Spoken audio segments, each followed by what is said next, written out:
이전 교회에서 제가 고등부를 담당하고 있을 때였습니다. 매년 새학기가 되면 부모님들을 불러다가 새학기 학부모 간담회를 가졌습니다. 제가 우리 전화교회에서도 하고 싶었는데요, 코로나 때문에 할 수가 없는 그런 형편이었어요.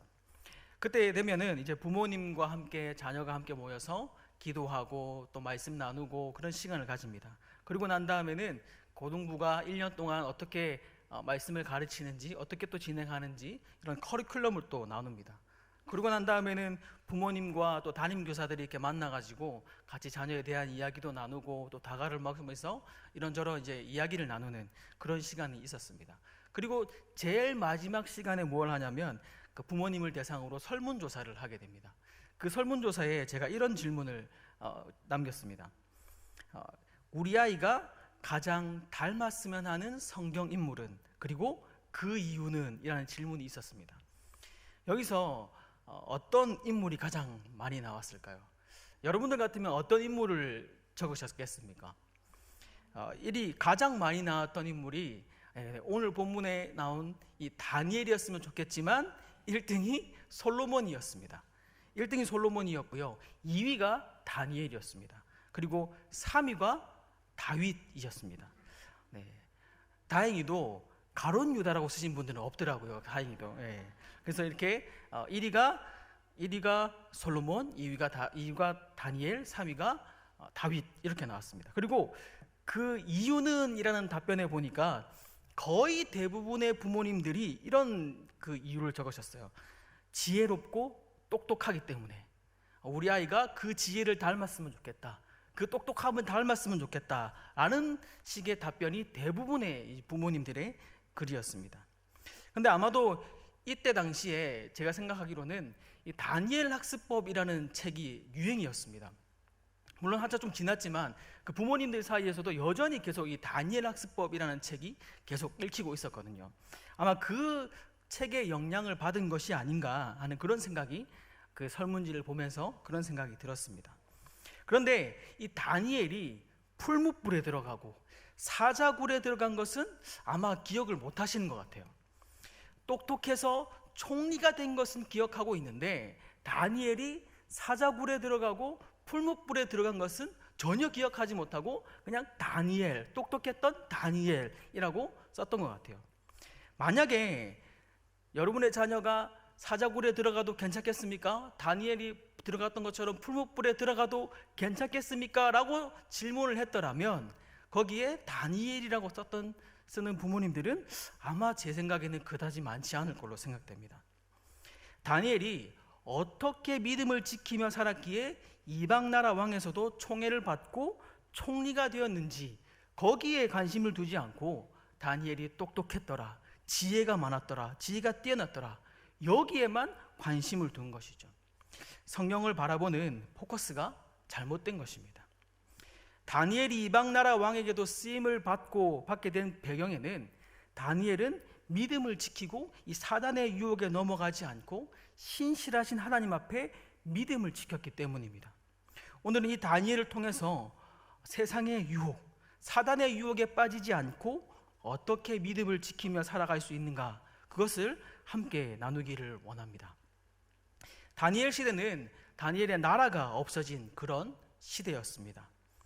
어디를 봐도 하나님의 흔적을 찾아볼 수 없는 그런 시대가 이 다니엘의 시대였습니다. 그럼에도 불구하고 이방 나라의 포로로 끌려간 그 상황에서 다니엘은 어떻게 하나님을 향한 신실한 믿음을 지킬 수 있었을까요? 다니엘과 그의 세 친구의 믿음을 허물기 위해서 이 사단의 공격을 보면서 우리가 어떻게 이 사단의 공격, 세상의 유혹으로부터 믿음을 지킬 것인가를 생각해보는 시간이 되기를 소망합니다. 첫 번째는 이 사단의 공격은 믿음의 공동체 속에서 격리시킵니다. 우리 본문 4절 말씀 한번 다 같이 읽어보도록 하겠습니다. 4절 말씀입니다. 시작.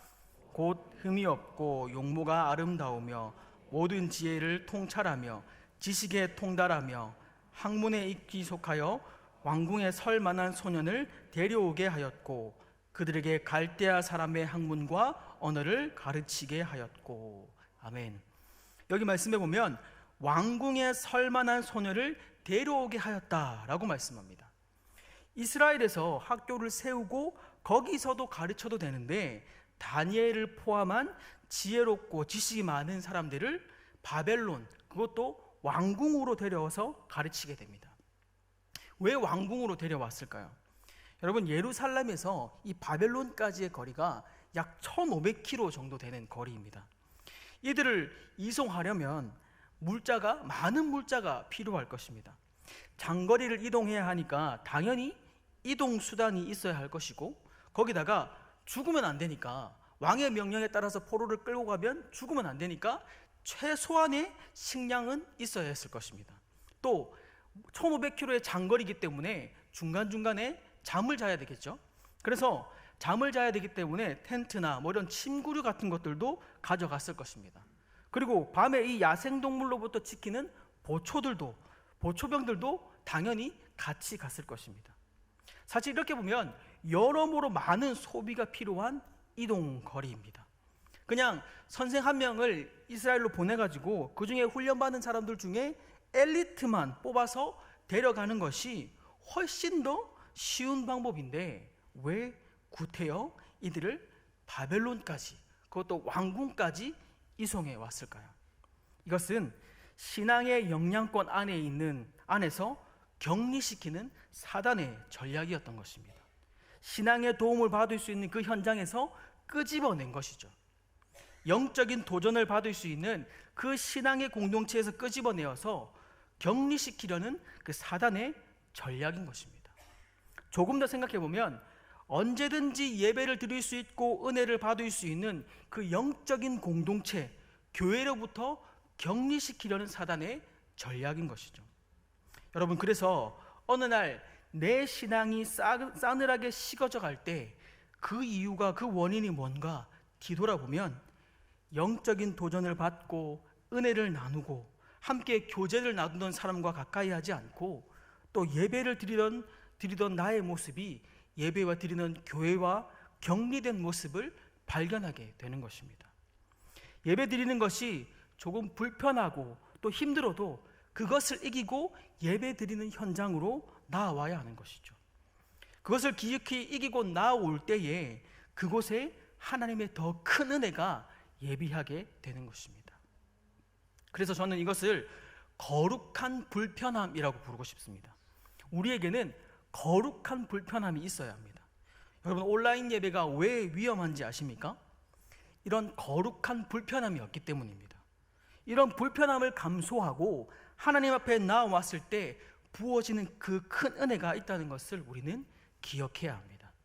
여러분, 또 이 온라인 예배가 위험한 것은 교제가 불가능하기 때문입니다. 신앙생활은 절대 혼자서 할 수 있는 것이 아닙니다.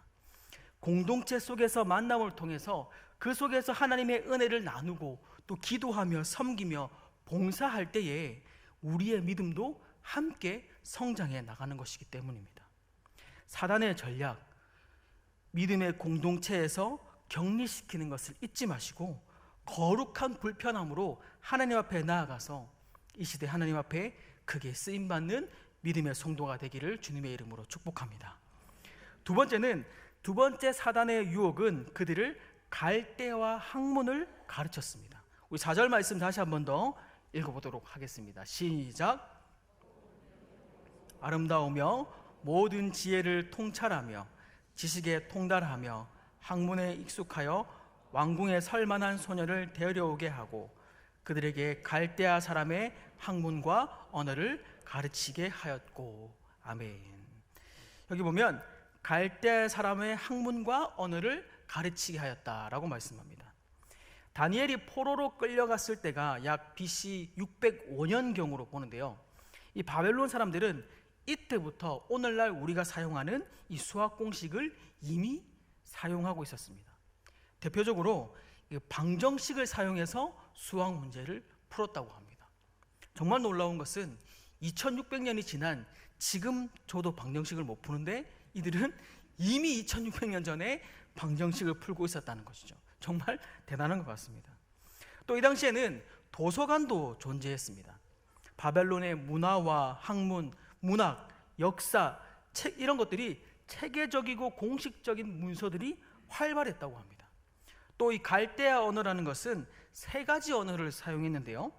바벨론의 국어인 이 아카드어와 종교적인 수메르어, 그리고 이 외교를 위한 아람어, 이렇게 세 가지 언어를 사용했다고 합니다. 그런데 여기서 우리가 생각해 볼 것은 이런 갈대와 학문과 언어를 가르치는 것이 무슨 사단의 공격일까 하는 것이죠. 갈대와 언어와 학문을 배우는 것은 단순하게 학문과 언어를 습득하는 정도가 아닙니다. 학문과 언어를 배우려면 그 나라의 문화와 사상과 철학을 이해해야 합니다. 제가 초등학교 2학년 때 아버지께서 공부하신다고 3년 동안 영국에서 살았습니다. 제가 이래봐도 외국 물을 좀 먹은 사람입니다. 그래서 외국 물만 먹다 와가지고 영어를 잘 못합니다.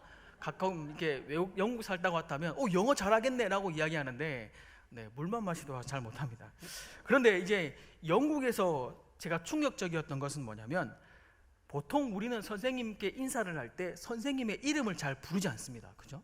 그래서 우리말에 선생님의 그림자도 밟지 않는다라는 말이 있을 정도로 선생님에겐 되게 깍듯이 대합니다. 그런데 이 영국을 갔더니 선생님의 이름을 막 부르는 거예요. 그러면서 그냥 하이 세라 이렇게 인사를 하는 거예요, 선생님한테. 저로서는 너무 충격적이었어요. 근데 영국에서는 이것이 이상한 것이 아닙니다. 그런데 반대로 우리나라에서 보면 이것이 이상하게 될 수가 있는 것이죠. 우리 교회 안중환 목사님이 계시는데요, 우리 목사님이 저보다 학교 기수로 보면 선배시고 또 직장으로 치면 직장 상사입니다. 그런데 제가 우리 안중환 목사님한테 주간아 안녕 이렇게 하면 이거 하극상이에요. 큰일 나는 거예요. 절대 있을 수 없는 일이에요. 그런데 여러분, 영어는 가능합니다. 하이 주간 전혀 이상하지 않는 거예요. 영어로는 가능한 거예요. 그런데 이것을 한국말로 하면 문제가 되는 것이죠. 이게 왜 그러냐면 언어가 그 나라의 문화와 사고를 따라가기 때문에 그렇습니다. 반대로 이 외국 사람들이 한국말을 배울 때 정말 힘든 것 중에 하나가 이 존대어라고 합니다. 존대어. 영어에는 존대어가 없습니다. 물론 상대방을 높여서 부를 수는 있어요. 그런데 이 일상 언어에서는 우리처럼 그런 존대어가 존재하지 않습니다. 예를 들면 이런 거죠. 우리는 목사님 식사하셨습니까? 라고 목사님까지 존칭을 쓰고 그 다음에 식사라는 종치어까지 씁니다. 그런데 영어식 표현을 하면 목사님 밥 먹었어? 이렇게 되는 거예요. 그런데 이런 걸 보면 그래서 종종 외국인들이 TV에 나와서 이렇게 이야기하는 걸 보신 적 있을 겁니다. 외국인 며느리가 그 시어머니에게 뭐 이렇게 이야기하죠. 어머니 밥 먹었어? 들어보셨죠? 어머니 배고파? 일부러 그러는 건지 모르겠지만 이 외국인들은 이 존대어를 배우는 것을, 문화에 적응하는 것을 상당히 힘들어한다고 합니다. 그래서 이 언어라는 것이 한국어로 이야기할 때는 한국어 방식으로 생각하고 사고하게 되고, 또 영어로 말할 때는 영어로 사고하고 생각하게 되는 것이죠. 그래서 언어에 따라 문화와 생각과 사고가 바뀌게 되는 것입니다. 여러분, 또 한 가지 예를 들어볼까요? 한국 사람들이 얼큰한 국물을 마시면서 뭐라고 이야기합니까? 맞습니다. 시원하다라고 이야기합니다. 누가 봐도 뜨거운 국물인데 시원하다고 이야기하죠. 또 그 뜨거운 그 열탕에 들어가면서 뭐라고 이야기합니까? 역시 또 시원하다라고 이야기를 합니다. 누가 봐도 김이 펄펄 나서 뜨거운 탕인데 시원하다라고 얘기합니다. 여러분, 외국인들은 이 말을 죽었다 깨어나도 모릅니다. 그 문화를 이해하지 않으면 절대 그 말을 이해할 수 없는 것이죠. 이런 언어들을 다 이해하려면 그 나라의 문화와 사상과 그런 것들을 완전히 습득해야 이해할 수 있는 겁니다. 그러니까 이 갈대아 학문과 언어를 가르쳤다는 것은 단순하게 학문과 언어를 가르친 것뿐만 아니라 그 이상의 바벨론 나라의 사상이 주입된 것입니다. 그래서 더 이상 하나님을 믿는 이스라엘 사람처럼 생각하지 말고 바벨론 사람처럼 생각하고 사고하라는 그런 의미에서 그들에게 언어와 학문을 가르친 것이죠. 쉽게 말해서 이 바벨론화시키는 사상 작업을 다니엘과 그의 세 친구들에게 시작한 것입니다. 그런데 결론부터 말하면 이 다니엘이 바벨론 사람처럼 생각하고 사고하였습니까? 전혀 그렇지 않았습니다. 다니엘서 6장 10절 말씀에 보면 그 해답을 우리가 확인해 볼 수 있습니다. 우리 다 같이 한번 읽어보도록 하겠습니다. 시작.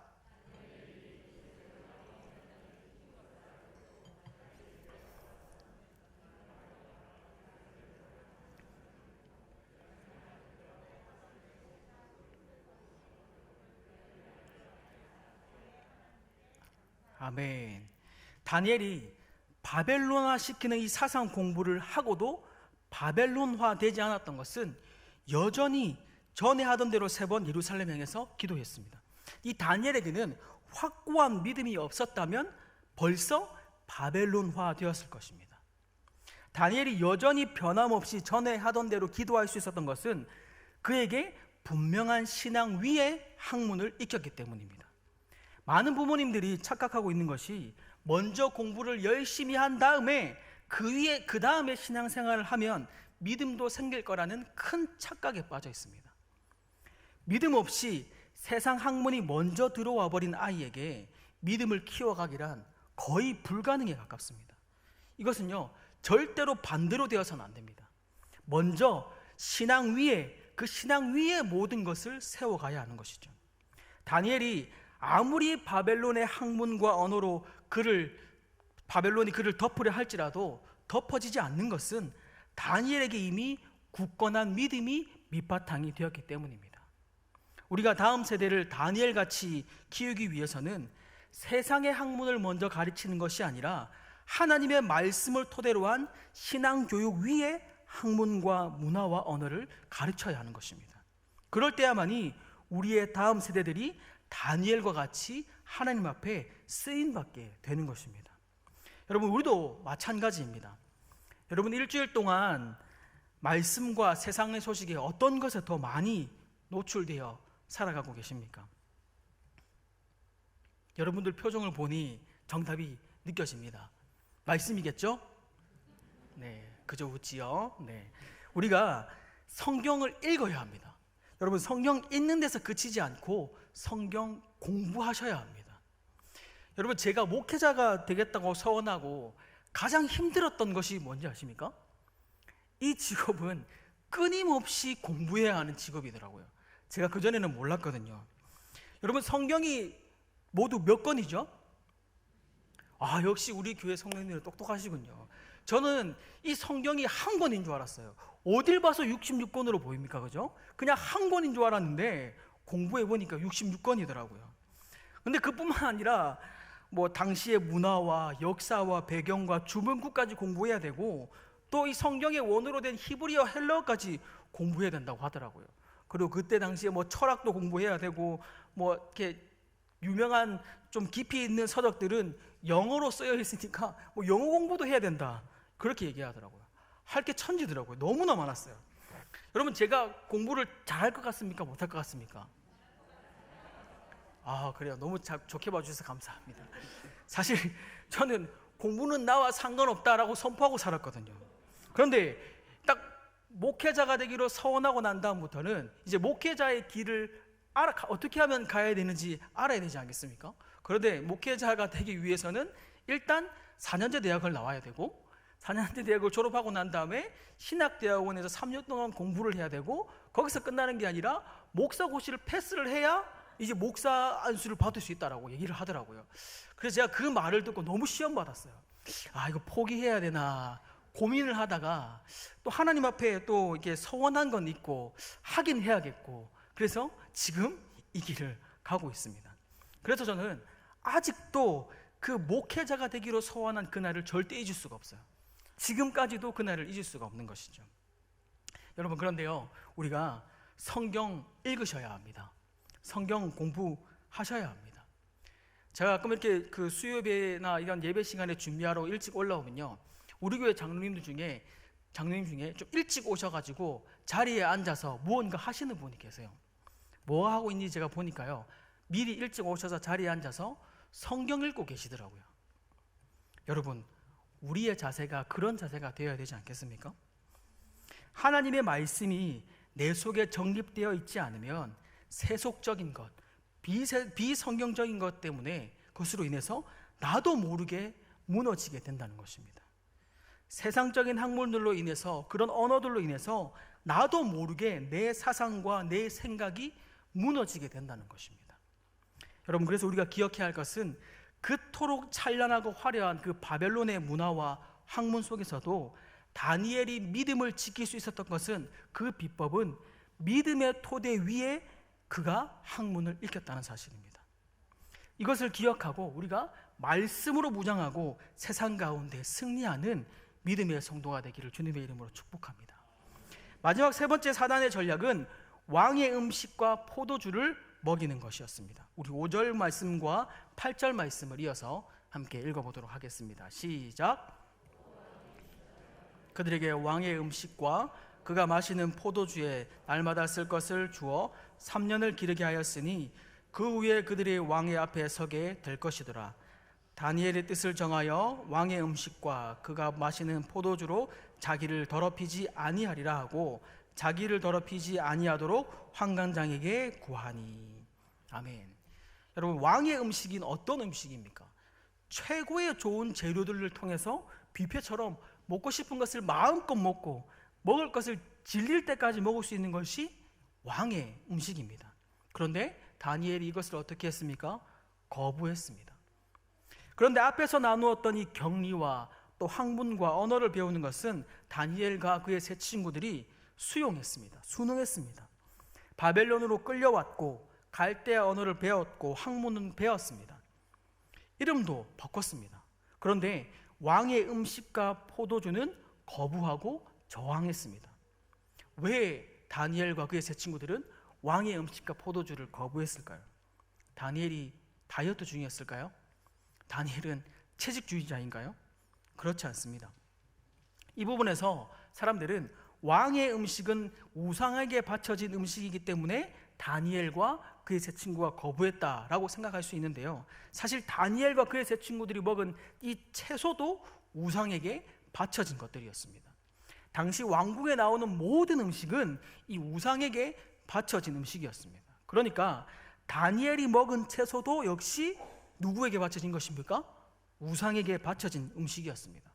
그렇다면 무엇이 다니엘에게 이 왕의 음식과 포도주를 거부하게 만들었을까요? 그것은 사람은 상대적으로 좋은 것을 누리게 되면 반대로 안 좋은 것, 힘든 것, 이 어려운 것은 다시 하기가 쉽지 않습니다. 예를 들면 이런 거예요. 제가 이전에 타던 차가 경차 마티즈 크리에이티브였습니다. 2년 된 중고차를 제가 샀습니다. 그리고 8년 동안 그 차를 탔어요. 그러면 몇 년이 된 거죠? 그렇죠. 10년이 된 차입니다. 10년 된 차.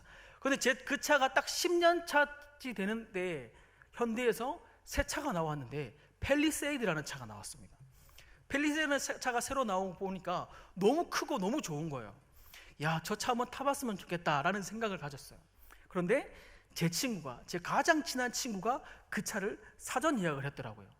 사전 예약을 하고 그 차를 제일 빨리 받게 되는 그런 기회가 주어졌어요. 그래서 그 차를 가지고 와가지고 저에게 시승식 한번 해보자고 저를 태워주는 거예요.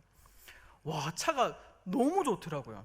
차가 엄청 크고 너무 좋더라고요. 그래서 차를 타고 가는데 그 당시에 새로 나온 이런 그 기술인데요, 깜빡이를 켜면 이 계기판에 깜빡이를 킨 방향 쪽에 차가 오는지 안 오는지 계기판에 화면이 나오는 거예요. 와, 너무 놀랍더라고요. 너무 놀라운 기술이었어요. 그리고 차를 타고 가는데 이 반자율 주행이 되는 거예요. 핸들을 잡지 않고 일정 기간 동안 차가 가더라고요. 와, 제가 그걸 보고 얼마나 신기했는지 그 친구 차를 타면서 한동안 그렇게 재밌게 차를 놀면서 놀았습니다. 그런데 문제는 그 시승식이 끝난 다음이 문제였습니다. 그 친구의 차는 팰리세이드였고 제 차는 마티즈요. 10년 된 마티즈였던 것이죠. 제 10년 된 제 차를 보니까 너무나 초라하고 보잘것없고 작게 보이는 거예요. 이게 차를 그냥 뒤로 당겼다가 놓으면 마치 앞으로 갈 것 같은 그런 장난감처럼 이렇게 생겼더라고요. 그래서 운전해서 이렇게 집으로 돌아가는데 깜빡이를 딱 넣는 순간 화면이 나오기는커녕 옆에 차가 안 비켜주려고 더 빨리 가더라고요. 저도 이렇게 반자율 주행이 너무 하고 싶어서 살짝 손을 놨는데 놓는 순간 그냥 바로 그냥 주님 만나러 갈 것 같고 핸들을 꽉 잡고 집으로 돌아왔었습니다. 여러분, 다니엘이요, 지금 왕의 음식을 먹는다고 해서 아무도 뭐라고 할 사람이 아무도 없습니다. 오히려 왕의 음식을 먹으면 더 즐길 수 있고 더 누릴 수 있습니다. 그런데 다니엘은 즐기지 않고 누리지 않고 절제의 선을 그었습니다. 다니엘이 신앙의 영적인 긴장을 놓지 않고 스스로 왕의 음식을 거절했던 것이죠. 앞에서 갈대의 언어와 학문은 다 습득하고 이름도 바꾸고 또 격리까지 되었지만 그런 신앙을 지켰던 것들이 이 왕의 음식과 포도주를 누리면서 한 방에 다 무너질 것이라고 생각했기 때문에 그 다니엘은 거절했던 것입니다. 여러분, 좋은 것에 길들여지기 시작하면 어렵고 힘든 것은 다시 하기가 쉽지 않습니다. 사람이 편해지고 좋은 것을 누리기 시작하면 끝이 없는 것이죠.